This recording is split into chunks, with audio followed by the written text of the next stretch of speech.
Fundamentos y generalidades de investigación. Fase 5, propuesta final. Presentado al tutor Eduardo García, entregado por el estudiante Jason Steven Gallego Alzate. Universidad Nacional Abierta y a Distancia, UNAP.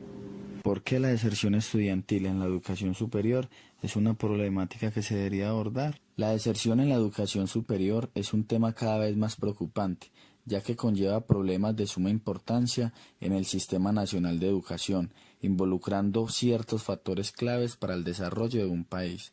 Según el Ministerio de Educación Nacional de la República de Colombia, sus datos estadísticos determinan que la tasa de deserción estudiantil en la educación superior es más notoria en la modalidad a distancia. Se tiene estipulado que los niveles de deserción se ven durante toda la carrera universitaria, pero donde es más crítica esta situación es en el 10º semestre, con un 61,01% en la modalidad a distancia y un 48,11% en la modalidad presencial. ¿Por qué el estrés incide como factor de riesgo en la deserción escolar dentro de la educación superior a distancia?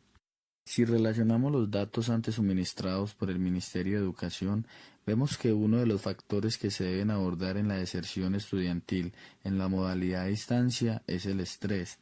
La educación superior bajo la metodología a distancia posee elementos que la diferencian del paradigma tradicional de la educación. Dentro de este contexto existen potencialidades de la educación a distancia, pero también otros elementos débiles que actúan como posibles generadores de estrés académico. Desde allí la existencia de riesgos a desertar del proceso. De acuerdo con Maturana 2015, el estrés viene de la palabra inglés estrés y se refiere a una reacción fisiológica, endocrinológica y psicológica de un organismo frente a una situación que es percibida como demandante o amenazante. Se revisaron algunos artículos relacionados con la deserción estudiantil en la educación superior y se abordaron temas de suma importancia, tales como los factores determinantes en la deserción, las metodologías a utilizar para cada caso, los modelos de predicción de la deserción universitaria, proyecto de vida como causante de deserción, el estrés académico y las estrategias de retención, entre otras.